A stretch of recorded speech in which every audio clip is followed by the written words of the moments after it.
인간이란 무엇인가 vernunft를 생각하는, 내가 이게 수없이 얘기했습니다. 인간의 이성은 자연적 본능을 훨씬 능가하여 자기 초월 능력을 가지고 있죠. 자신의 모든 힘을 사용하는 규칙과 의도를 확장시키는 능력이며 그 기획력은 한계를 모른다. 자기 입법 능력을 가지고 있다는 뜻이에요. 나아가서 그 문장, 그 다음 문장입니다. 그러나 그것은 자기 초월 능력과 자기 입법 능력은 본능적으로 작동하는 것이 아니라 통찰력의 한 단계에서 다음 단계로 점진적으로 발전하기 위해서는 다양한 시도, 연습, 수업이 필요하다는 거예요. 이성의 기능은 그러므로 본능적으로 작동하지 않는 것이므로 어떻게 해야 되느냐? 아이들에게 다양한 시도, 다양한 연습, 다양한 수업을 시켜줘야 된다. 그래야 인간이 된다는 거야. 교육의 기능을 설명하고 있습니다. 교육이란 뭐냐? 문제의식을 해결할 수 있는 환경 조건을 정비하는 행위야. 문제의식을 해결할, 자기 스스로 문제를 내고 자기 스스로 질문하고 그 질문을 스스로 찾아가 답을 알아내는 그런 환경 조건을 만들어주라는 거야. 김경원 선생님, 저들은 저리도 열심히 연구하고 전파하는데 민주진영은 어떤 식으로 역사 교육을 하고 있는지 점검해야 합니다. 느낌과 울분만으로 안 됩니다. 조직적으로 시스템화해야 합니다. 국사가 선택 과목이라니 말이 되나요? 그들이 말할 때 화가 나는데 제대로 답변 못할 때 많습니다. 정답지를 만들어야 합니다. 입을 닥치게 할 정답지를 만들어야 합니다. 맞습니다. 프랑스도 상당 기간 그러니까 프랑스가 침공당하고 나서 바로 한 달인가 몇 주 만에 항복했거든요. 독일의 침략, 나치의 침략을 받고 나서 항복하고 완전히 식민지로 떨어졌어요. 프랑스 전체가. 그때 드골 대통령이 망명해서 자유 프랑스를 영국에다 세워서 거기서 이 저항 운동을 했던 거 아니에요. 그래서 나중에 해방된 후에 프랑스도 독일로부터 해방됐죠. 그 기간 동안에 나라가 없었어요. 프랑스도. 그렇지만 나라가 없었지만 그러나 국민은 있었고 자유 프랑스라는 이 조국을 식민지에서 건져내기 위해서 드골이 거기 가서 항전했던 기록이 다 있잖아요. 근데 그게 그 식민지에 떨어졌다고 해서 국가가 사라진 건 아니거든. 그러니까 말도 안 되는 짓을 한 거예요. 말도 안 되는 짓. 이놈들은 그래서 내가 법을 만들어서 이렇게 프랑스는 당시 콜라보라고 했던 독일과 이렇게 콜라보했던 이놈들을 전부 다 쳐서 몇만 명을 아마 처형했을 겁니다. 근데 우리는 몇만 명이 아니라 몇 명도 처형하지 못했죠. 오히려 독립운동을 했었던 사람들이 암살당하는 그런 비참한 상황을 겪었기 때문에 지금 이런 상태가 돼서 이것을 법으로 친일 행적을 했던 사람들, 그런 말을 했던 사람들, 이런 사람들은 하여튼 처벌하는 법률을 만들어서 해야 됩니다. 친일 반민족 행위자 처벌법을 만들어야 돼요. 친일 반민족 행위자.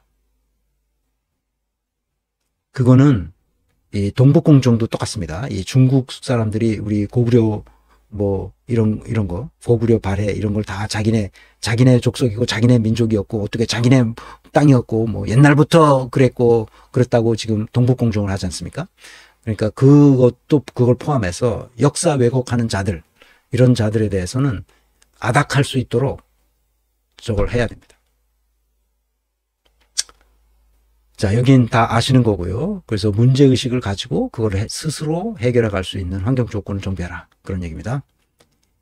인간은 이렇게 교육을 통해서 이 세계에 대해서 의미를 만들어가는 존재입니다. 이것을 실존적 존재라 하죠. 이 세계에 대해서 의미와 가치와 목적을 부여하는 능동적인 존재이기 때문에 실존한다고 말하는 거죠. 실제로 존재하는 거예요. 이 세계는 실제로 존재하지 않죠. 내가 없으면 세계는 없는 거예요. 그런데 내가 있음으로 세계가 존재하는 거죠. 그 존재는 그냥 아무 의미 없는 존재가 아니라 내가 의미를 부여함으로써 의미가 생기는 존재예요. 그러므로 이 우주 삼라 만상은 나의 부르심을 기다리고 있는 거예요. 지금. 그래서 내가 불러서 대답해 주는 거예요. 너는 PC다. 너는 카메라다.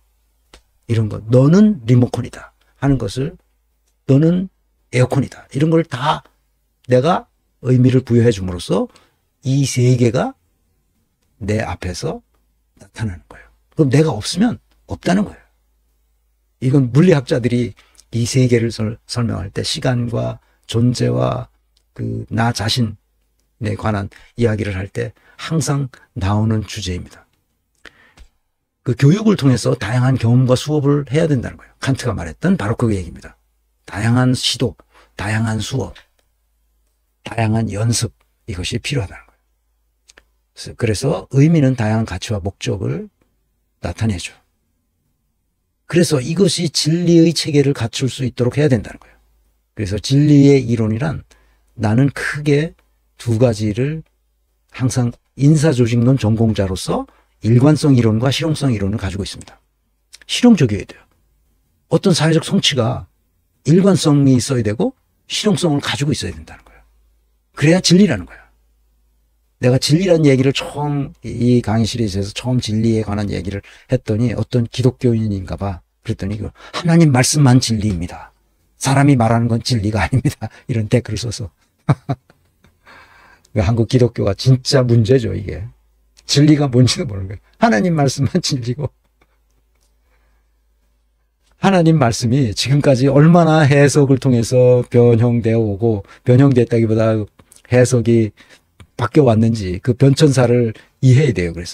그래서 신학이 중요합니다. 신학이. 오늘 뭐 강의 준비한 건 아닌데, 이 알리스터 맥그레스 교수가 기독교 신학 입문이라는 이 벽돌 책이 있습니다. 이 페이지 수가 1200페이지 가까이 되는 1200페이지 가까이 되는 책이에요. 이거는 서구 역사에서 신학이 어떻게 변천되어 왔는지를 쭉 설명했어요. 이거 복음주의 신학자이면서 동시에 목회자이기도 한 사람인데요. 알리스터 맥그레스. 이 사람이 옥스퍼드 대학에서 신학을 가르치는 사람입니다. 그리고 그 아주 유명한 복음주의 신학자들 중에서도 현대 살아있는 아주 훌륭한 신학자예요. 그래서 요게 몇 판인가 몇 번째 판인지 모르는데 요 후에도 또 여기에 뭐 증보판이 또 나왔다 합니다. 이거보다 더 두꺼워졌겠지.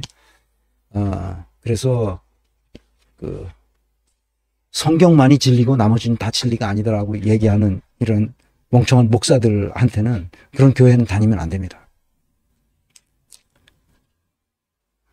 구약 성서가 그 해석이 얼마나 많이 지금까지 이렇게 발전되어 왔는지, 그리고 신약 성서도 마찬가지고 정신 차려야 됩니다. 그래서 일관성이 있으려면 반드시 신뢰성과 타당성을 갖추고 있어야 돼요. 신뢰성은 뭔지 예전에 강의를 다 했는데 오늘은 시간이 없어서 여기서 끝내요. 신뢰성과 타당성으로 검증돼야 됩니다. 실용성은 우리가 딱 보면 알죠. 이거는 이 시대에 꼭 필요한 것을 이룩했구나 하는 걸 알 수 있습니다. 그 다음에 사실 부합성과 인간 부합성에 대해서는 뒤에서 잠깐 얘기하겠습니다.